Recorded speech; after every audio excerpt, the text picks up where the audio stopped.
اعوذ باللہ من الشیطان اللعین الرجیم، بسم اللہ الرحمن الرحیم۔ السلام علیکم ورحمۃ اللہ۔ محترم ناظرین، آج ہم حاملہ اور دودھ پلانے والی خواتین کے روزے کا کیا حکم ہے، چند اہم اور مبتلا بہ مسئلے ہیں۔ اکثر دوستان عزیزان سوال کرتے ہیں اور مبتلا بہ ہے یہ مسئلہ،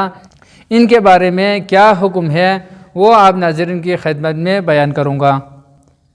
حاملہ عورتوں کی دو صورتیں ہیں۔ پہلی صورت ہے وہ عورت جس کے ولادت کا وقت قریب ہے، یعنی جن کے بچہ پیدا ہونے کے ولادت کے وقت قریب ہے، مثال کے طور پر 8ویں مہینے میں ہے یا 9ویں مہینے میں ہے، اور روزہ اس کے لیے یا اس کے بچے کے لیے مضر ہے۔ روزہ رہنے کی وجہ سے خود کے لیے کوئی ضرر ہو، مضر ہو، یا اس کے بچے کے لیے مضر ہو، تو اس صورت میں روزہ واجب نہیں ہے، یعنی ماہ مبارک رمضان میں ان کے اوپر روزہ رکھنا واجب نہیں ہے، اور بعد میں قضا اور کفارہ دونوں واجب ہے۔ ابھی ماہ مبارک رمضان میں روزہ نہ رکھے اور ان روزوں کے بدلے میں ایک مد طعام فقیر کو دے دے، اور بعد میں بچہ پیدا ہونے کے بعد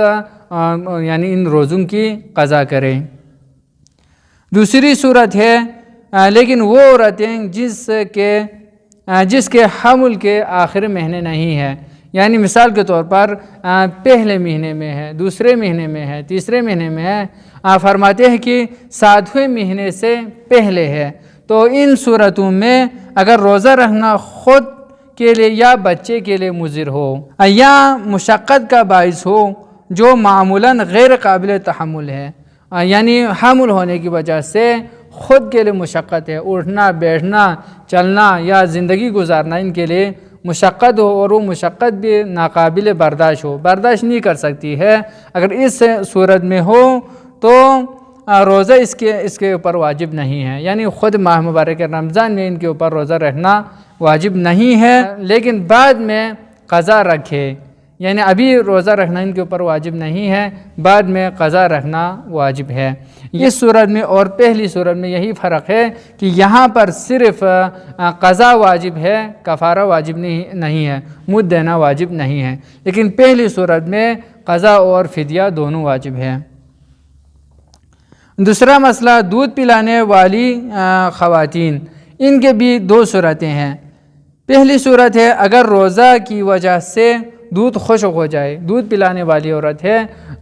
روزہ رہنے کی وجہ سے دودھ خشک ہو جائے یا دودھ کم ہو جائے اور اس سے بچے کے لیے ضرر کا خوف ہو، یعنی دودھ نہ آئے، دودھ کم ہو جائے تو اس سے بچے کے لیے ضرر ہو، بچے کے لیے ضرر کا خوف ہو، تو اس صورت میں وہ روزہ نہ رکھے، ماہ مبارک رمضان میں وہ روزہ نہ رکھے، ان کے اوپر روزہ رکھنا واجب نہیں ہے۔ اور ہر روزے کے عوض ایک مد طعام دینا ہوگا، یعنی ابھی روزہ نہ رکھے، روزے کے بدلے میں فقیر کو ایک مد طعام دینا واجب ہے، اور بعد میں روزے کی قضا کرے، ماہ مبارک رمضان کے بعد یا بچے کو دودھ چھڑانے کے بعد، یا بچہ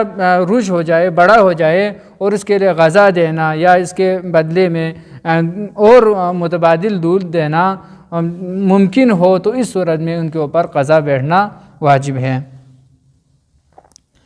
دوسری صورت ہے روزہ خود ماں کے لیے یا بچے کے لیے ضرر کا خوف ہو، روزہ رہنے کی وجہ سے خود کے لیے خوف ہے، خود کے لیے مضر ہے، یا اس کے بچے کے لیے ضرر کا، مضر ہونے کا خوف ہو، اور خوف کے سبب بھی عقلائی ہو، اور خوف کا سبب بھی عقلائی ہو، یعنی صاحب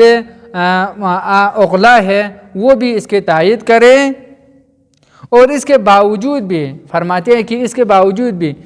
دودھ پلانے کی وجہ سے خود کے لیے ضرر ہے، اس کے بچے کے لیے ضرر ہے، اس کے باوجود بھی اگر وہ